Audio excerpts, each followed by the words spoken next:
Olá, alunos da FATER de Paracambi. Eu sou o professor Silvestre e a gente está aqui para mais um encontro aí da disciplina de economia, né? É claro que vocês notaram que quem deveria estar aqui era a colega, a professora Adriana. Infelizmente, por problemas pessoais, ela precisou se afastar e eu vou tocar a disciplina até o final. Bem, algumas coisas a gente vai ter que ajustar. Por exemplo, como essa disciplina fica no mesmo horário em que eu dou outras aulas, porque por acaso eu e a professora, a gente divide os mesmos dias de trabalho, ficou impossível dessa aula acontecer presencialmente. Então a gente vai continuar essa aula através dos vídeos e eventualmente vocês podem me encontrar lá na faculdade nas terças-feiras e nas sextas-feiras. Acredito que alguns de vocês já tenham sido meus alunos em outras disciplinas, ou segurança do trabalho à noite, os alunos da noite, ou em informática, né? Quem passou por mim nos primeiros períodos, né? E já sabe mais ou menos como que eu sou, né? Como que vão ser como que a gente vai desenvolver a disciplina? Eu vou usar exatamente o mesmo material que a professora usava antes. A gente vai continuar o trabalho dela com uma pequena diferença que quem vai ser a pessoa que vai narrar a história agora passa a ser eu. Não sei se eu tenho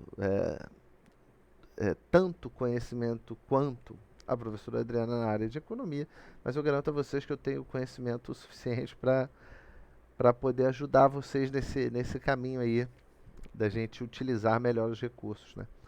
Recursos do que trata a disciplina, né? A melhor utilização dos recursos mediante ao conhecimento do comportamento humano. Não sei se na primeira aula, eu vi que já teve uma primeira aula, se na primeira aula ela deu uma definição mais clara do que é economia, então eu vou fazer isso aqui rapidamente, né? A economia, a ciência economia é o estudo do comportamento humano e a gente analisa esse comportamento através de números, que é o mais fácil, mais preciso. Isso é uma forma grosseira de dizer mais ou menos que é economia, mas é isso aí, é o estudo do comportamento humano. E vários conceitos básicos importantes da economia, de como as pessoas se comportam, eles são importantes para a gente entender como esse consumo dos recursos. Eu vi que nas aulas que a professora o material que ela deixou preparado, separado para aplicar para vocês, que as aulas têm sempre um material de apoio, um material extra. Eu vi que, inclusive, um dos materiais de apoio que ela coloca é o livro que eu usava quando eu dava aula de introdução à economia numa faculdade em Realengo, que é um livro muito bom. Então eu sugiro que vocês realmente leiam. Se você quer ter um conhecimento mais aprofundado do que a economia, entender um pouco de como funciona essa coisa que é chamada de economia, né? Entender um pouco sobre como os preços se comportam, porque essa história aí do preço dos combustíveis, você vai entender muito melhor toda essa discussão eventualmente política a respeito de preço das coisas, né? De empregabilidade, decisões de políticos que mexem com a economia. Se vocês lerem esse material que ela coloca aí de apoio, isso vai ajudar muito na compreensão de vocês, ter uma compreensão mais apurada, mais avançada sobre todos esses tópicos do nosso dia a dia mesmo, da vida. E também ajudaria bastante, não só para esse para para que você tenha mais cultura sobre o assunto, mas também para poder acompanhar melhor a disciplina e ter melhores resultados, melhores notas. Vamos lá. Eu falo muito né? Vamos lá. Nessa aula a gente vai falar aqui de alguns conceitos é, bem, bem, bem básicos aí, econômicos, né? Inclusive ela deixou um vídeo, que seria muito bom que vocês assistissem o vídeo, eu assisti o vídeo, Ele explica num vídeo, é uma menina contando uma história, né, a história das coisas, se eu não me engano, no vídeo, contando como que funciona esse fluxo das coisas, né? E ela começa contando a história dizendo que o fluxo do consumo e da produção, ele é um fluxo linear.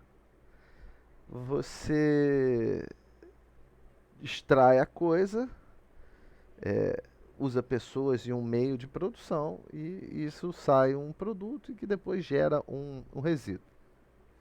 Basicamente isso, ela explica na história lá alguns conceitos interessantes e ela conta a história de uma visão mais cuidadosa de como deve acontecer isso. Ela explica alguns conceitos econômicos do valor do trabalho e como os países que são os grandes consumidores do planeta eles agem, né?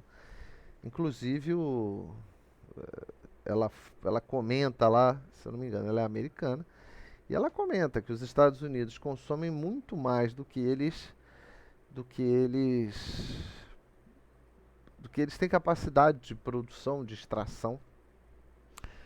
Então, os países ricos é que são, na verdade, os grandes destruidores, né, dos grandes consumidores. Esses consumidores do quê? Do planeta, de acordo com a menina do vídeo, né? E ela conta muito bem, seria muito interessante que vocês não deixassem de assistir o vídeo, porque isso tem a ver com a tarefa que vocês vão ter que o estudo de caso que vocês vão ter que analisar, que inclusive é uma tarefa que a própria professora já deixou para vocês, tá bom? Vamos lá, então, como que funciona isso daí? O fluxo econômico, né? Como no áudio, né, nesse vídeo lá do YouTube, tem em inglês e tem em português, né? A dublagem, eu assisti o inglês e depois com legenda em inglês, e depois assisti um pouco em português e a dublagem é muito boa, ela é bem fiel ao texto original. Como que ela fala? É uma produção linear, né? E quando essa produção sai da empresa, o que acontece com isso? Isso vai para um consumidor. Esse consumidor são as famílias. Essas famílias são as pessoas que trabalham nas empresas e produzem o bem. Então é meio que um ciclo. As empresas e as famílias, elas fazem um pequeno ciclo de produção. A empresa, ela entrega bens e serviços e as famílias consomem esses bens e serviços. Mas as próprias famílias, elas são a mão de obra para as empresas. Então, uma é o, é o combustível da outra. Uma pede coisas, a outra produz. Para essa produzir, ela precisa pedir a mão de obra. Então, elas são interdependentes uma da outra. As empresas dão dinheiro para as famílias, pagando pelo trabalho, e as famílias pagam pelo produto. É um pequeno ciclo, um pequeno fluxo econômico que relaciona as empresas e as famílias. Como que funciona esse fluxo econômico em relação aos recursos do meio ambiente? O meio ambiente ele tem lá os recursos naturais. Aí dentro desse pequeno fluxo de famílias e empresas, você tem uma produção, uma geração de insumos, produtos, etc., o que seja. Para que isso exista, como eu falei que tem no vídeo, né, do YouTube que a professora deixou, são tiradas coisas da natureza. Por exemplo, energia, água, todos os recursos. Eles são retirados da natureza. E existe um subproduto. Depois que você termina a fase de produção e depois que as famílias utilizam as coisas, existe um produto final disso que é um resíduo. Que tem o resíduo que sai das empresas e tem o resíduo que sai do pós-consumo do produto. Porque o produto ele é feito nas empresas, é mandado para as lojas passam para as famílias consomem aquilo, gera um subproduto que é o lixo. Então, a própria empresa já vai gerar poluição do ar, por exemplo, resíduos sólidos, que é um lixo do que sobra da produção, E isso vale para água, vale para vários itens que passam por essa cadeia produtiva. É, como é que a gente precisa entender alguns princípios econômicos para poder fazer uma melhor leitura desse pequeno sistema, né? Que pequeno sistema? Esse fluxo entre as empresas e as famílias. Você precisa dos recursos naturais e isso tem uma saída que são esses resíduos, né? Que é a poluição, grandes quantidades de lixo, etc. Como que funciona esse fluxo? É, o, esse fluxo ele parte de uma demanda. Para que esse fluxo exista, para que a empresa exista para produzir alguma coisa, alguém quer aquele produto. Então, existe uma demanda por aquilo. Então, a empresa vai servir aquilo e você vai precisar dos recursos de mão de obra para produzir aquilo. E você entra nesse ciclo vicioso. Então, algumas coisas são importantes entender. Por exemplo, o que é escassez? Escassez é quando você tem mais demanda do que oferta de um produto. De forma simples, é isso. E a alocação é como essa coisa, esse produto, aonde ele está, aonde ele é colocado dentro desse fluxo. Né? De forma simplória, é isso daí. Então, o que, que você vai ter? Você vai ter esses recursos naturais, que não são infinitos, eles são finitos.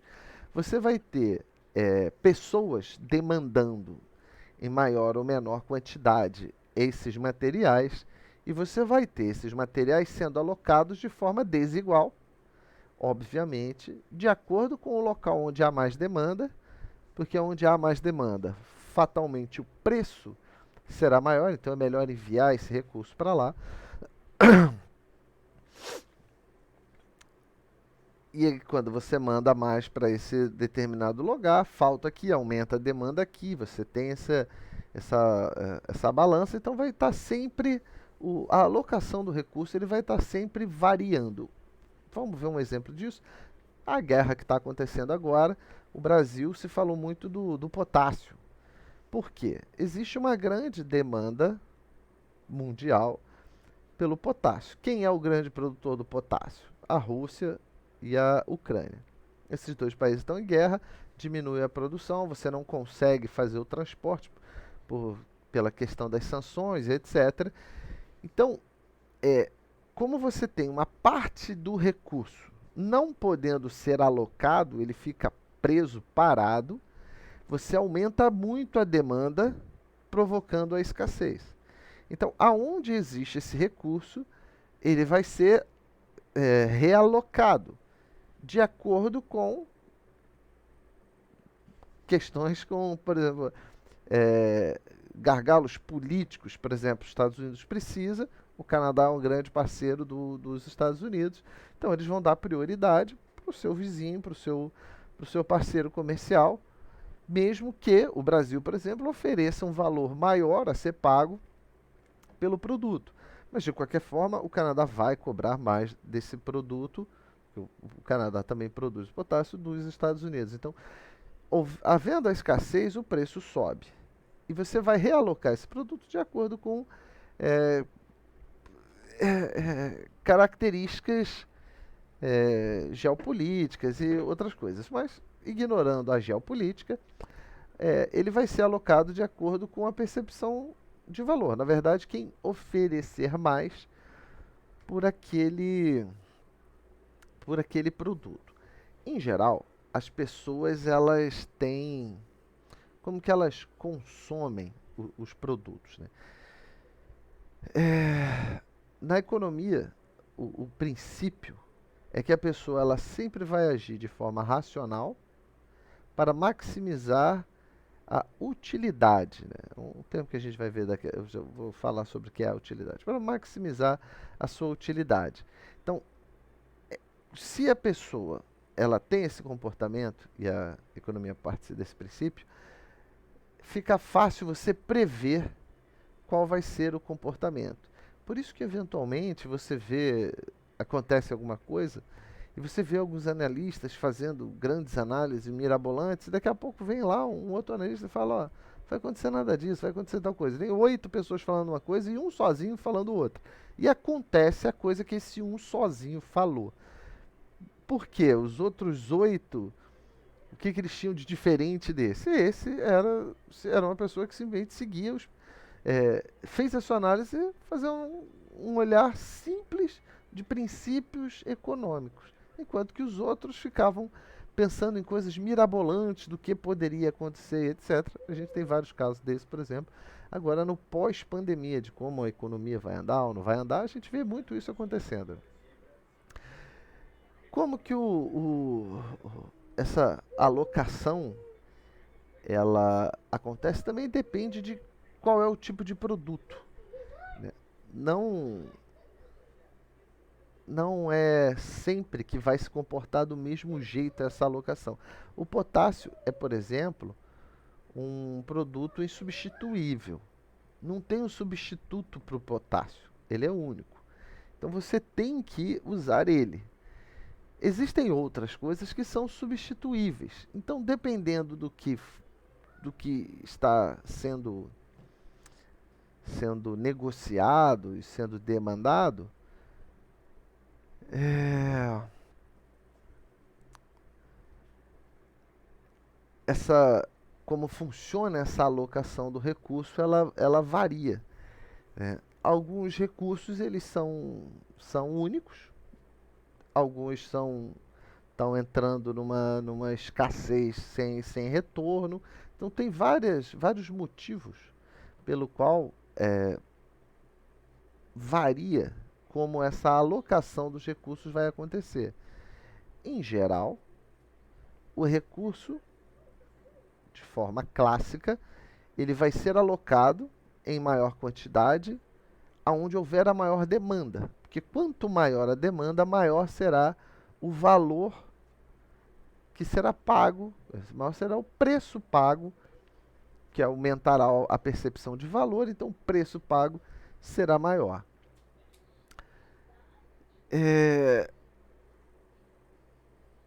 O consumidor, né, como que as pessoas consomem, e você entende o consumidor pode ser um país, ele pode ser as empresas, é quem está demandando aquilo. No caso do potássio da guerra da Rússia, o grande consumidor não é uma pessoa física, um produtor, uma pessoa lá no fim da cadeia.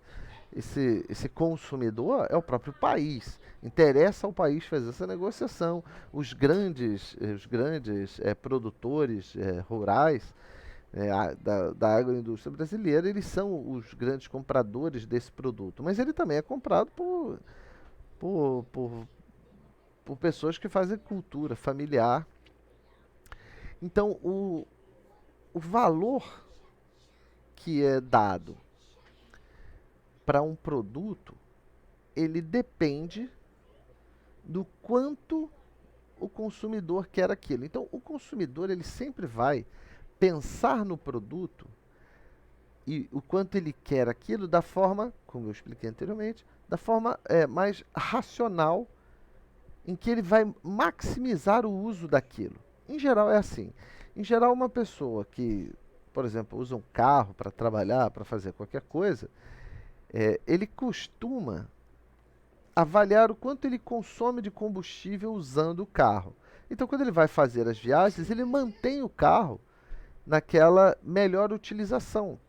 Porque, em geral, a pessoa que trabalha com o próprio carro, ele vai consumir o combustível da forma mais útil para ele. Eventualmente, ele vai precisar correr, porque está atrasado, então ele vai consumir mais combustível, mas se ele não tiver com atraso, ele tiver num dia normal de trabalho, ele vai se manter numa certa velocidade, um certo padrão de direção, para que ele faça um melhor consumo. Ele vai maximizar a utilidade, a sua percepção de utilidade. Então, o consumidor ele tem umas certas características. Por exemplo, o consumidor é insaciável, né? O que significa ser um insaciável? Você vai dar um exemplo aqui bem simplório, né? A pessoa vai sentir fome todos os dias. Então, o consumidor sempre vai precisar de alimentos, por exemplo. Não necessariamente ele vai precisar de hambúrguer do McDonald's todos os dias, mas ele vai precisar de algum tipo de alimento, ele vai querer aquilo. As empresas, por exemplo, pessoa jurídica, né, o consumidor empresa, ele é insaciável porque ele vai precisar daquele recurso que ele utiliza na sua produção infinitamente. Ele não vai comprar o produto, produzir e fechar a empresa. Ele vai continuar produzindo. Existe a ideia da continuidade. Então existe essa ideia do comportamento do consumidor da insaciabilidade. O individualismo, isso é uma questão, eu acho que até biológica, né? O ser humano quer passar o seu gene para frente, então ele sempre pensa em si, na sua cria, por exemplo. né? E essas questões da racionalidade, o que que a pessoa vai escolher comprar e consumir? E aquilo que para ela, na cabeça dela, vai dar a maior sensação de, de satisfação, né? Que é o que a gente chama de utilidade. Então, ele vai tentar maximizar essa sensação. E aí existe uma relação entre o produto, o preço do produto, né, oferta e uma clara relação entre a oferta e a demanda, essa variação de preço. A demanda, ela é que vai determinar o preço. Se uma coisa é pouco demandada, o preço cai. Se é uma coisa muito demandada, o preço sobe.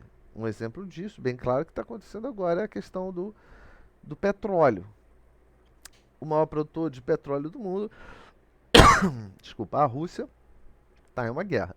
Os países do resto do mundo, em sua grande maioria, produziram sanções contra. Isso quer dizer que vai diminuir, eles ainda não pararam de comprar o petróleo russo, né? Os Estados Unidos, vamos parar, mas eles compram só 3%. O petróleo deles é comprado da Rússia e eles agora vão comprar de outro país da Venezuela, provavelmente. Mas a questão é, como o maior produtor está recebendo sanções e não pode exportar ou está tendo mais dificuldades para exportar o seu petróleo, entre outras coisas, não diminuiu. A Alemanha não parou de comprar o gás russo, por exemplo. Eles querem sanções, a Rússia tem que parar, mas a Alemanha continua comprando o gás russo, os europeus continuam comprando o petróleo russo. Faz com que a produção não é que a produção diminua, mas você não consegue escoar o produto. É a questão da alocação. Então você tem menos produto e mais pessoas para aquela quantidade. Só que a quantidade de produto diminuiu. Isso significa que a demanda aumenta. O que tem acontecido com o preço do barril do petróleo no mundo durante esse período da guerra? O preço está subindo, porque você diminuiu a oferta, você tem mais demanda. Então, de forma simples, a demanda é o que vai determinar o preço de um produto. E existe um gráfico que demonstra isso, né, que quanto maior o preço, menos você vai ter demanda, quando menor o preço, maior vai ser a demanda. O que é oferta? A oferta é o oposto, é o que as empresas elas estão oferecendo. Então, quanto mais você oferta, menos vai ser demandado, porque você vai saciar a utilidade das pessoas. Então existe um equilíbrio entre a curva do que é ofertado e a curva do que é demandado. Se você demanda demais, você vai ter o que a gente chama de excedente. Se você demanda, não, desculpa. Se você oferta demais, se você tem muita oferta e pouca demanda, você tem o excedente, né, o produto sobra. Se você tem, e isso vai provocar com que o preço caia, porque você tem mais produto do que gente querendo, eventualmente o preço precisa cair. Por exemplo, se isso são produtos derivados do leite, eles estragam, você vai perder o produto. Então, se você tem um produto excedente, se você tem excesso de oferta, o preço vai cair para que você não perca o produto, por exemplo. E diamantes, aí são produtos com características únicas. E se você tem pouca oferta e muita demanda, você tem o que a gente chama de escassez. E existe um ponto de equilíbrio, que é um ponto ótimo, aonde você vai ter o preço que vai ser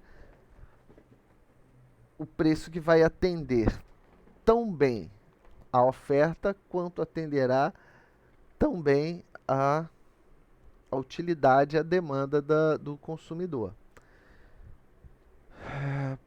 Por que a gente não vive nesse equilíbrio? Por que as empresas, os produtos, as coisas não estão nesse ponto de equilíbrio? Porque existem outras características que afetam o mercado, essa questão da oferta em relação à demanda. Por exemplo, uma guerra claramente afeta isso. Você tem distúrbios, não sei como seria o termo correto para falar isso, distúrbio de mercado. Por exemplo, você tem um campeão nacional, né? Uma coisa que a gente escuta essa palavra. O que é o campeão nacional? É uma empresa que cresceu demais e ela meio que monopoliza o sistema, monopoliza os mercados. E como ele é um monopoliza, ele tem um certo poder, um certo controle, alterando de forma forçada essa questão da oferta e da demanda. Existem outros casos, por exemplo, o petróleo, né? A gente tem uma estatal no Brasil. Até pouco tempo atrás, nenhuma outra empresa podia entrar nesse sistema e só a Petrobras que controla tudo. Então, como não tem por questões técnicas, às vezes, por exemplo, na questão do gás, não é um produto simples de você ter várias pessoas ofertando gás. Então você acaba tendo um monopólio meio que natural por causa por causa de questões práticas da coisa.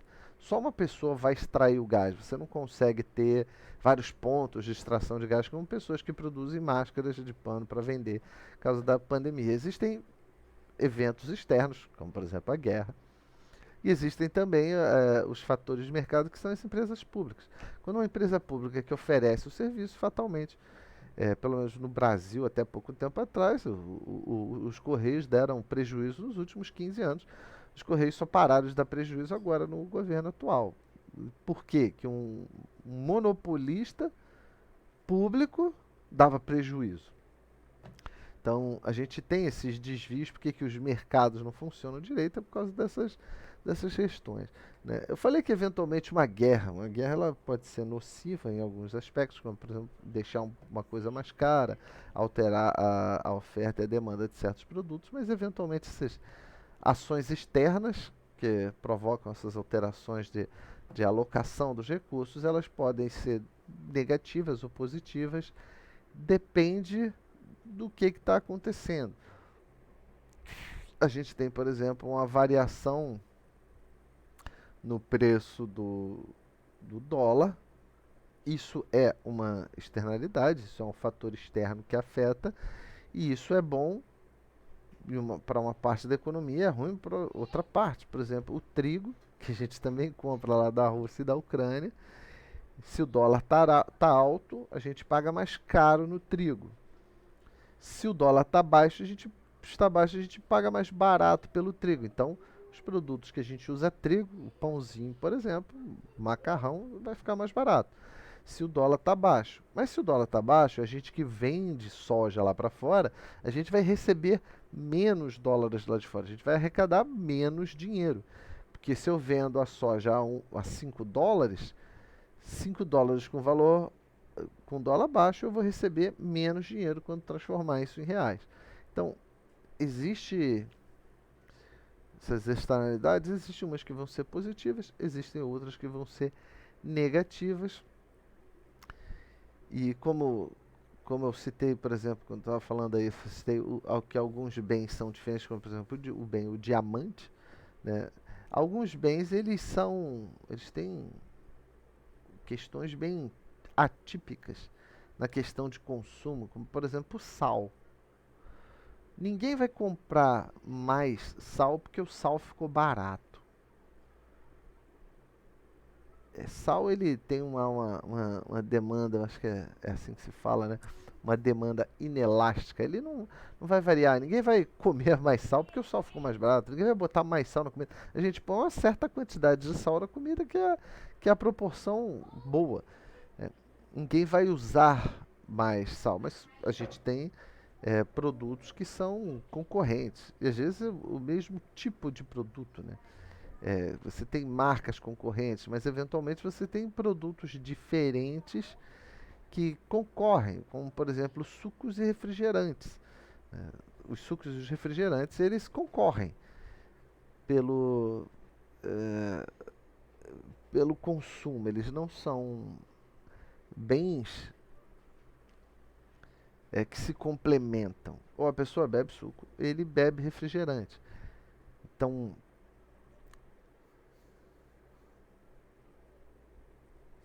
os bens, eles têm aquela questão da utilidade, né, do valor de utilidade percebido pelo consumidor.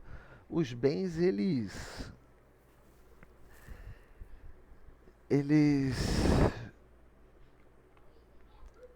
se você troca o bem, se você altera o bem, essa percepção ela vai mudar. E como a gente já falou anteriormente, o consumidor ele sempre vai ter essa característica da racionalidade, da maximização da utilidade, né? Daquela sensação de prazer, dizendo assim, do uso daquele bem. Então, alguns produtos, por exemplo, têm características de se só uma pessoa pode ter. Se você compra aquele bem, ele outra pessoa não pode usar o bem e existem bens que mais de uma pessoa pode usar aquele bem.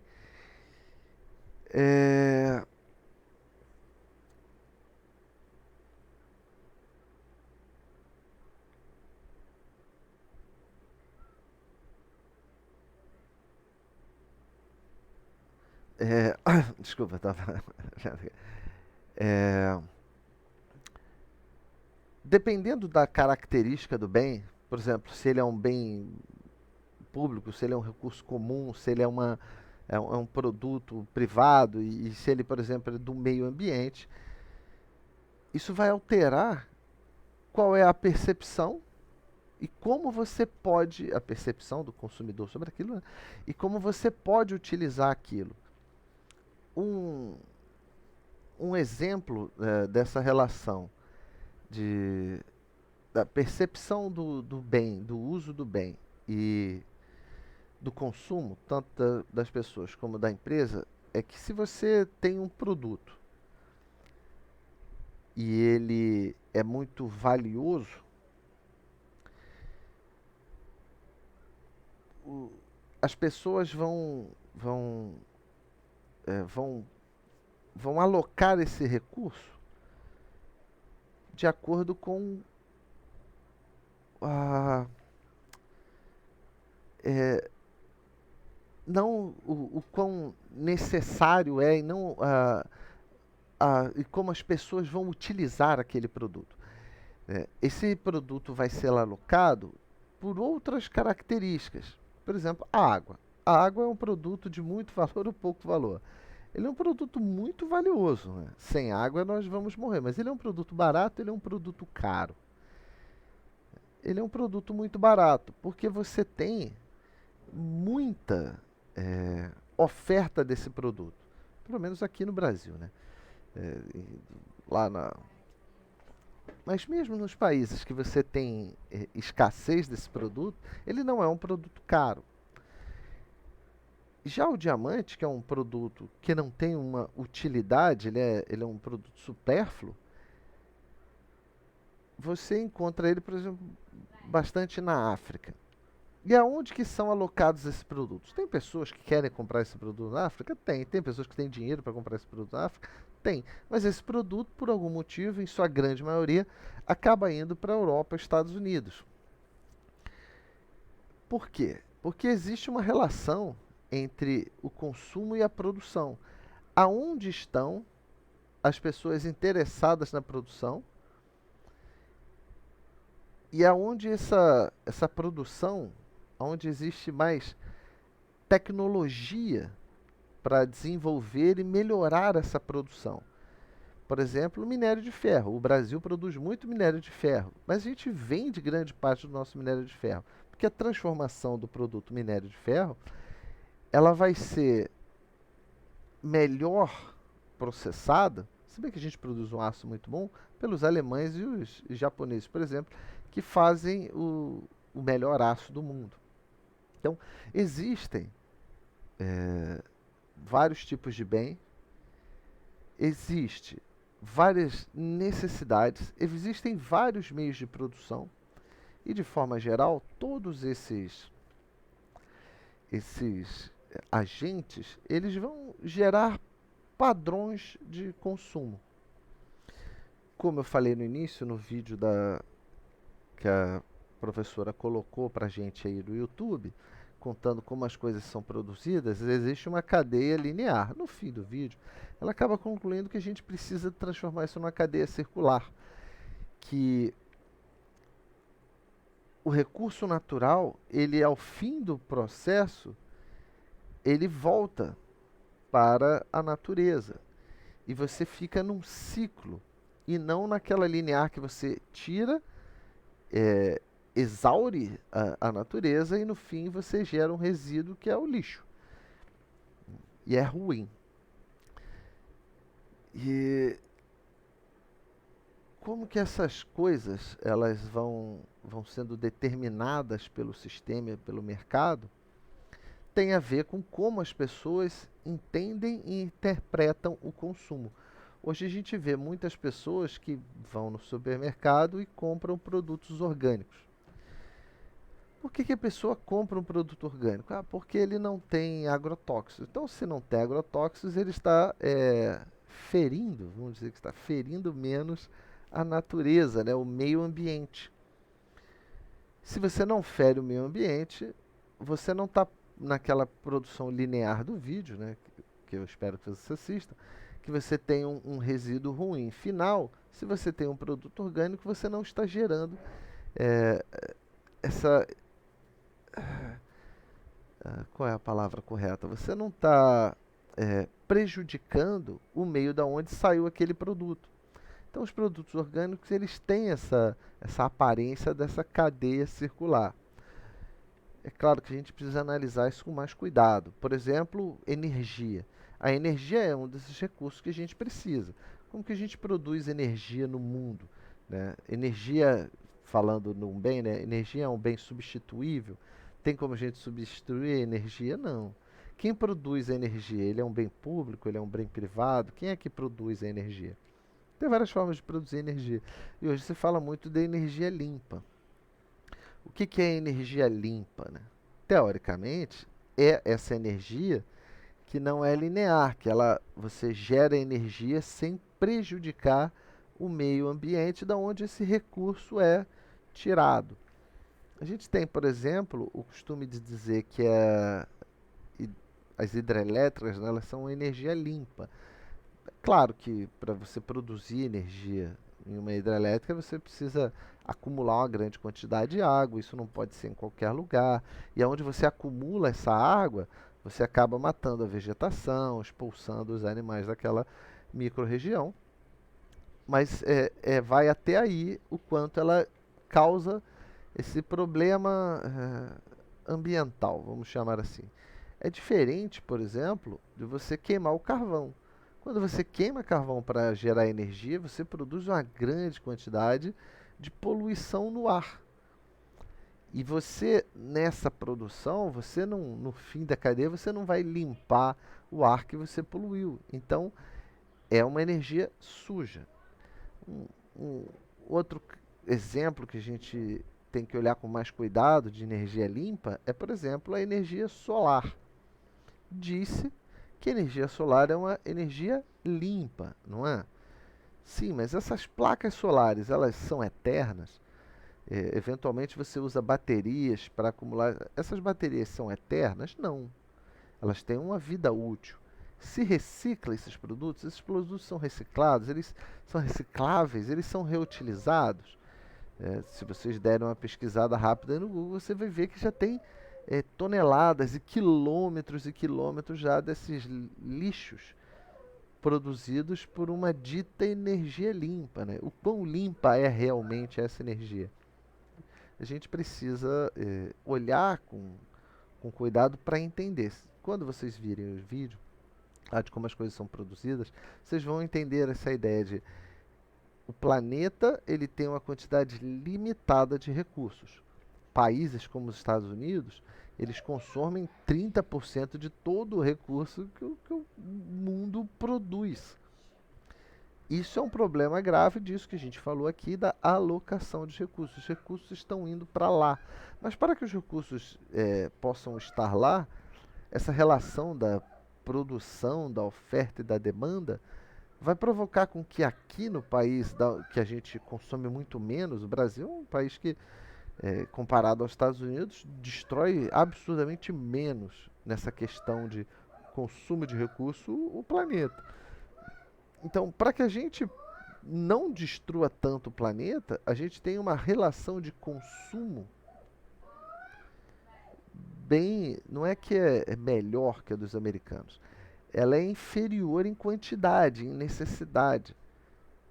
A gente aqui tem menos pessoas demandando iPhones, por exemplo, que é um produto de alta tecnologia. Para você produzir alta tecnologia, você, na verdade, retira produtos que não são retornáveis da natureza. Então, grandes países ricos, eles são grandes consumidores dos recursos naturais e são, na verdade, os grandes assassinos do planeta. A gente não tem outro planeta, a gente tem um planeta só, a gente precisa usar esses recursos com muito cuidado. Existe um jeito perfeito de avaliar esse padrão de consumo? Qual é o jeito certo de consumir? Existem instituições, institutos, empresas que fazem esse cálculo, né? Já tem alguns anos que eu vi esse valor, mas, por exemplo, o Brasil ele consumia, quando eu vi o dado, 1,7 do que a natureza pode se regenerar. Ou seja, a gente consumia quase o dobro da velocidade do que a natureza consegue se regenerar, por exemplo. E os Estados Unidos, o cálculo era 15. Por exemplo, parar de produzir energia com queima de petróleo é um jeito de você afetar menos o meio ambiente e faz com que esse cálculo diminua, que seja menos nocivo. Mas qual é o custo disso? Então, existe esse utilitarismo, né, do consumidor, que ele sempre vai ser racional. Ele vai tentar maximizar a utilidade. Respeitar esse meio ambiente demanda que a pessoa não seja racional no quesito preço e valor. Ele tem que enxergar valor em um outro aspecto, que é o aspecto da renovação e utilização do recurso natural. O que é muito difícil, já que a própria economia já determina que o consumidor, né, o ser humano e as empresas, eles vão ter sempre essa ideia individualista e racional de consumo. Bem, a ideia era mais ou menos essa. Desculpa se eu engasguei em alguns aspectos, já tem um tempo que eu não falo sobre esse assunto, eu preciso ficar lembrando, principalmente de alguns termos técnicos. E a aula de hoje era essa. Existe um estudo dirigido que ela deixou aqui pra gente, a Adriana, que vocês vão produzir.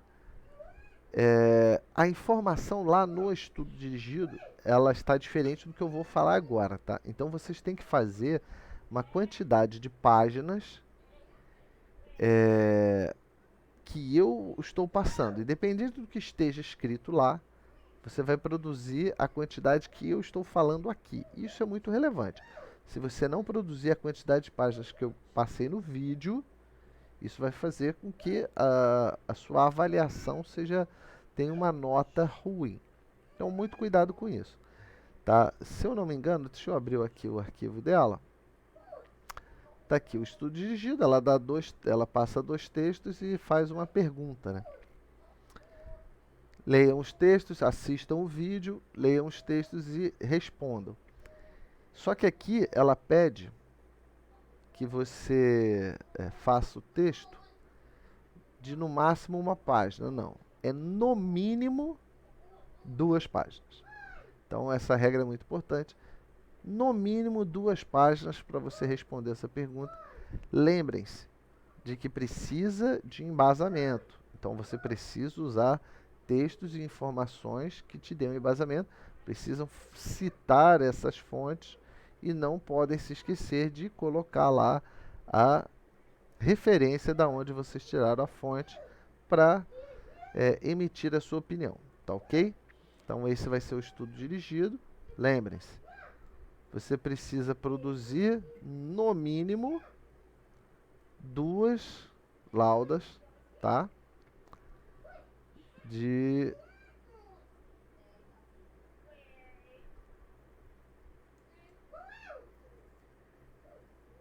redação, e tem uma outra tarefa, que aí essa outra tarefa, aí vocês podem responder exatamente como ela desenvolveu aqui, tá ok? Eu espero que eu tenha conseguido, provavelmente não é uma aula como a Adriana já tem mais, mais facilidade com essa linguagem técnica. Eu vou ter que me esforçar aqui para voltar. Mas eu espero que eu tenha conseguido passar a informação. Por favor, respeitem o prazo, prestem atenção nisso. Eventualmente eu posso esquecer de alterar a data. Esse aqui eu alterei a data. Não, botei tá 2021 aqui, né? Então, eu tinha esquecido isso aqui.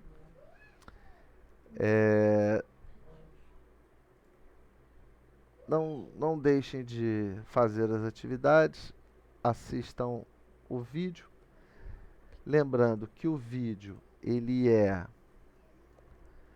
a sua presença, ela vai ser tirada de você assistir o vídeo. Então é muito importante que você faça um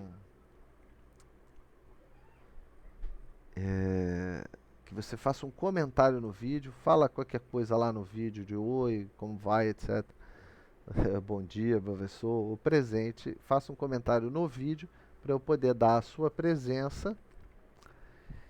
E a gente vai ficar assim. A presença vão ser você fazer um comentário nos vídeos, e eu vou seguir exatamente o que a Adriana já tinha planejado para vocês, inclusive as mesmas tarefas, mas eventualmente algumas tarefas eu vou fazer algum tipo de alteração. Por exemplo, pelo menos 2 páginas para a resposta do estudo dirigido. Então prestem sempre atenção no vídeo para a gente não perder nada aí, tá bom?